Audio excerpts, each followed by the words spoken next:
The business end is upon us at the Western and Southern Open in New York, and we've got all you need to know heading into a quarterfinal filled day 5. Hello everyone, and welcome to First Serve, powered by First Financial Bank. I'm Blair Henley, coming to you from above some of our match courts at the USTA Billie Jean King National Tennis Center with all the latest. You all know the drill by now. We're going to start things off with the backswing, where we recap the day that was. And one thing we've come to know this week, there is no such thing as a sure thing. Unless you're talking about Novak Djokovic. The world number 1 moved to an incredible 20-0 in 2020 with a win over Tennys Sandgren, while Milos Raonic and his curls put a stop to Andy Murray's impressive Cincy run. Jan-Lennard Struff, or Struffy as he's known by the players, ousted last year's finalist and number 7 seed David Goffin in 3 sets. And Daniil Medvedev, Stefanos Tsitsipas, and Roberto Bautista Agut are also moving on to the quarterfinals. On the women's side, former champ and number 3 seed Serena Williams fell to 13th seed Maria Sakkari on Tuesday night. Earlier in the day, Naomi Osaka looked calm and comfortable in her straight sets win over Diana Yastremska. Buffalo's Jessie Pegula became the first qualifier into the quarterfinals since Tomeo Babos in 2016 with her win over world number 11 Aryna Sabalenka. Seeds Johanna Konta, Elise Mertens, and one of the hottest players since the restart, Anett Kontaveit, also advanced. And now it's Players Lounge time, where we shift from tennis game to social media game. First up, it's John Millman, who played a starring role in our OH video tribute to fans. Despite the fact that he brought unmatched enthusiasm to the project, he was more interested in one of the less excited participants. We still love you, Taylor. Check out Naomi Osaka looking every bit the cover model in September's edition of the Wall Street Journal magazine. She talks about speaking out and the upcoming US Open, among other things. And finally, Puerto Rico's Monica Puig checks in, and she's clearly enjoying the PJ perks of bubble life.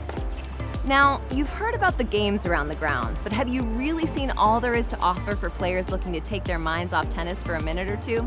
We'll give you a closer look and a chance to hear from the experts in the Grounds Pass. It's definitely a lot more entertaining than I thought it would be. I mean, I was coming here thinking I was going to be in jail and house arrest, but actually, like, on site, I wasn't expecting this. I walked in and saw all the fun games to do, games I've never tried before. Definitely the games out front are super cool. I think it's a great opportunity for players instead of just sitting on the couches, you know, when we have free time to go out with our teams and, you know, maybe our doubles partners or other friends on tour to go out and compete. You know, I think they can even build more friendships if you go out with players that you've never been with before. Not only have they done an amazing job as far as preparing for COVID, they've done a good job of making this player friendly and giving players things to do and not making it just a kind of sterile, boring environment. Today's rally is brought to you by one of the smiliest doubles teams on tour, though it's a little tough to tell these days. Last year's Roland Garros champions Andreas Mies and Kevin Kravitz talked about reuniting in New York and the unusual side job Kevin picked up during his time away. Okay, let's go back to April for you, Kevin. You had clearance to still practice in Germany, but you took a second job doing some stocking, some shelf stocking at the local supermarket. How did that come about, and how good were you as a shelf stocker? I was very bad, actually. Yeah, my boss said, I was working with a friend. He's playing also tennis, and he said he was laughing about us. Yeah, these guys are so slow. It was our first day, and we was like looking for where's the butter, where are the eggs, and stuff like this. So it was a good job. I mean, all respect on all people is doing this job. I mean, it's very helpful, and we had some fun and also a good experience. He helps the community, he likes to help others, and also he was maybe a little bit bored as well, you know, just sitting at home and bored of practice. And I think it's a good thing to do. What do you love about playing with Kevin? Yeah, it's a lot of it's a lot of things, you know. We played our first tournament together in 2017, and we won it right away. We won the Challenger, and we had a good year. 2018 and especially 2019 was such a highlight, you know, winning the Grand Slam at the French Open, and we built a lot of confidence over the years. Okay, Kevin, you get a chance to. What do you love about playing with this guy? He's pushing so much in the match, even no people is watching, so I like the emotions, of course. All right, finally, Kevin, we'll leave with this. If you had to describe in one word what you missed about tennis, what would it be? Competition. And? The adrenaline. Very nice. So good to see you guys back. Best of luck in the next round. Good to see you. New balls, please. Here's what we have on tap today. Take a look at Grandstand. We've got Jessie Pegula and Elise Mertens fighting for a spot in the semis, along with Daniil Medvedev. There's Novak Djokovic and a fun little nightcap from the women. Check out our website at wsopen.com for all the scheduling details. And that brings us to my favorite stop on our show, Hits and Misses, where we highlight some of the silly and sweet off-court notes for your enjoyment. First up, you'll be happy to know that you aren't the only one struggling to emote with half of your face covered. In fact, you're in pretty good company.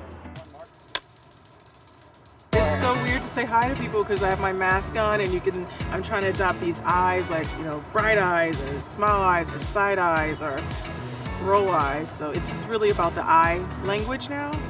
So, because you can't really read emotion unless you just like, am I smiling or am I not? You don't know, right? So can you smize? I'm trying to smize, but it's kind of hard to smize with a mask. Well. But see, there's so much difference, right? You don't notice like what a huge difference it makes, but it's kind of cool because you can also make a face at someone and they don't ever know. Exactly. Our hit today goes to our 2017 Western and Southern Open champ, Grigor Dimitrov.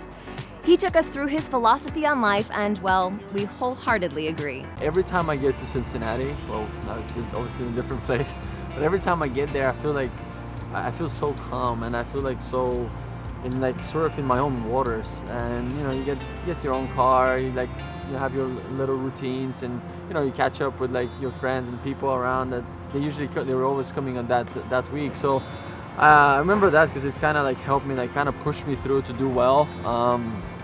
Like really provoked me to like get happy again on the court and start to be a little bit more creative. So I would say that's one of like probably the most, like I would say one of the most monumental weeks I've had overall, because I remember them almost day by day. For me, tennis is tennis, but we're not gonna be doing this forever. It's just like a little part of our life, and for me, I always say you can be the best, greatest tennis player in the world, but if you're not a human above all, then I'm sorry, but it doesn't really go in my books very well. So I always say, human first, right? And then everything else. And we're no different than anybody else. We just happen to be good at tennis. Thank you, Grigor, and thanks to all of you for joining us today. We'll be back tomorrow to preview semifinal Thursday here in New York. Catch us on Tennis Channel and ESPN2, and if you haven't already, follow us on all of our social channels.